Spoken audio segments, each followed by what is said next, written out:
जहाँ छोड़ा था वहीं से कंटिन्यू करते हैं। तो एक्सपेंडिचर ऑन इंटरमीडिएट गुड्स जो रॉ मटेरियल वगैरह होते हैं, उस पर जो खर्चा करते हो आप रॉ मटेरियल्स को ख़रीदने के लिए, उस खर्चे को कहेंगे इंटरमीडिएट कंजम्पशन या इंटरमीडिएट कॉस्ट। ठीक है। अगर इंटरमीडिएट कंजम्पशन को वैल्यू ऑफ आउटपुट में से माइनस करेंगे तो ग्रॉस वैल्यू एडिशन आएगा। क्या मतलब है इसका कि अगर हमारी जो चीज़ है वो 50,000 की है, ठीक है, 50,000 क्या हो गया वैल्यू ऑफ आउटपुट। कुर्सियाँ सपोज हमारी 50,000 की है, और जो इंटरमीडिएट कंजम्पशन यानी कि उस कुर्सी को बनाने के लिए जो रॉ मटेरियल वगैरह था वो आया हमें तकरीबन 20,000 का कह लेते हैं। तो 20,000 को अगर 50,000 में से माइनस करेंगे तो जो 30,000 आएगा वो है ग्रॉस वैल्यू एडिशन। उस 30,000 का क्या मतलब हुआ कि जिसने कुर्सियाँ बनाई हैं उसने क्या एडिशन किया है। देखो 50,000 की हमारी कुर्सियाँ थी, 20,000 का तो रॉ मटेरियल ही था उन कुर्सियों में, तो 50,000 में से 20,000 गया, जो 30,000 बच गया हमारे पास, वो 30,000 वो है जो वैल्यू ऐड की है प्रोड्यूसर ने, कुर्सी बनाने वाले ने उस लकड़ी को काटा, ये किया वो किया, उससे जाके उसकी वैल्यू बढ़ी उस लकड़ी की। तो वो जो 30,000 रुपये है वो प्रोड्यूसर ने अपनी तरफ से ऐड किया है, वो किसी रॉ मटेरियल का वैल्यू नहीं है। वो 30,000 रुपये वो उसकी मेहनत की वैल्यू है। ठीक है। तो वो जो उसको ग्रॉस वैल्यू एडिशन कहते हैं, या gross product of the producer. Producer ने जो मेहनत की है, प्रोड्यूसर ने जो अपनी एडिशन की है वैल्यू का सामान में, उसको वो जो वैल्यू है वो है gross product of the producer या ग्रॉस वैल्यू एडिशन। आगे जाके ये फॉर्मूला बहुत काम आने वाला है हमारा।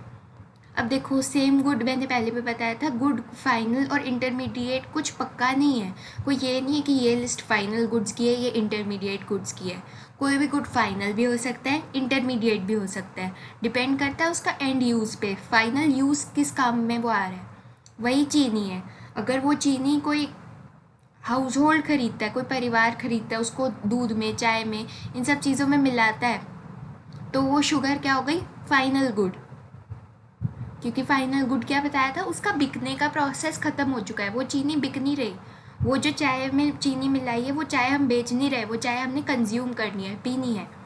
ठीक है। लेकिन अगर वही शुगर कोई चाय वाला खरीदे और उसको उस चीनी को मिला रहा है, उसमें क्या कहते हैं, ये क्या होता है, अपनी चाय में मिला रहा है उस शुगर को और उसको बेच रहा है चाय को, तो वो शुगर क्या हो गई, वो शुगर अभी भी बिकने के प्रोसेस में ही है, तो वो इंटरमीडिएट गुड है।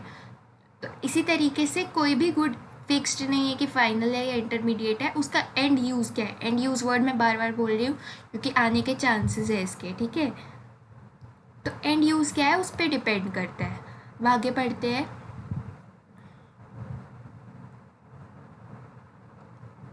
वही मैटर क्या करता है कि एंड यूज़ क्या है उस गुड का। ठीक है।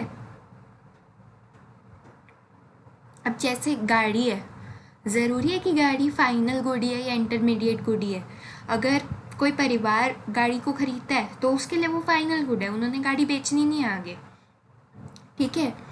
अगर जैसे अगर कोई टैक्सी ड्राइवर ख़रीदता है गाड़ी को, उसके लिए भी फाइनल गुड है। वो गाड़ी से पैसे भले ही कमा रहा है लेकिन वो गाड़ी को तो नहीं बेच रहा ना, गाड़ी उसके पास ही है, गाड़ी तो नहीं कहीं जा रही, गाड़ी बिक तो नहीं रही, तो उस केस में भी वो फाइनल गुड है, उसके लिए वो फिक्स्ड एसेट है वो गाड़ी। लेकिन अगर वही गाड़ी कोई रिटेल, जैसे कोई वो क्या होता है गाड़ियों का, तो चीज़ें भूल जा रही है, कोई जैसे गाड़ी को फिर से बेचने के लिए शोरूम वगैरह में ख़रीद ले, कोई शोरूम वाला गाड़ी ख़रीदे और उसको फिर से बेचने के लिए ख़रीदी है उसने, तो वो इंटरमीडिएट गुड हो गया ना। ठीक है। तो ये बात ध्यान रखना कि उसका एंड यूज़ क्या है, क्या वो अभी भी बेचने के लिए ख़रीदी है आपने या उससे कुछ ऐसा बनाओगे, उसका एंड यूज़ मैटर करता है। क्या आपने वो बेचने के लिए ख़रीदी है वो चीज़, या फिर उससे आप कुछ ऐसा बनाओगे जिसको आपने अल्टीमेटली बेचना है, या फिर उस चीज़ को बस यूज़ करना है खाली। ठीक है।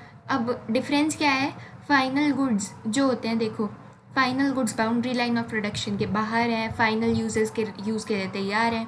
Intermediate goods boundary line of production के अंदर ही हैं, अभी यूज़ के लिए तैयार नहीं है। इंटरमीडिएट गुड्स को रॉ मटेरियल की तरह यूज़ किया जा सकता है, फाइनल गुड्स रॉ मटेरियल की तरह यूज़ नहीं होते।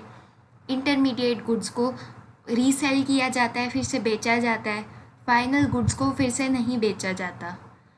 ठीक है, इंटरमीडिएट गुड्स में अभी वैल्यू एडिशन रहता है, फाइनल गुड्स की वैल्यू फुली डिसाइडेड है, बस उनमें अब कोई वैल्यू एडिशन नहीं रह गया, उनकी वैल्यू नहीं बढ़ेगी अब।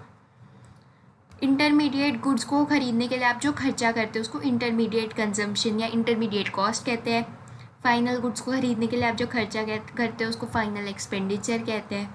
वो किसके बराबर होता है? C+I, consumption expenditure plus investment expenditure के बराबर होता है। ये बात पहले डिस्कस कर चुके हैं। These goods are not included in the estimation.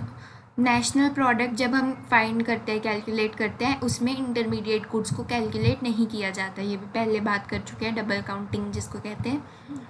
और फाइनल गुड्स को काउंट किया जाता है नेशनल प्रोडक्ट में। ठीक है, तो इसके साथ नेशनल प्रोडक्ट वाला पोर्शन तो हमारा ख़त्म हो, मतलब इंटरमीडिएट फाइनल वाला पोर्शन हमारा ख़त्म हो गया। अब आगे बात करेंगे कंजम्पशन और कैपिटल गुड्स की।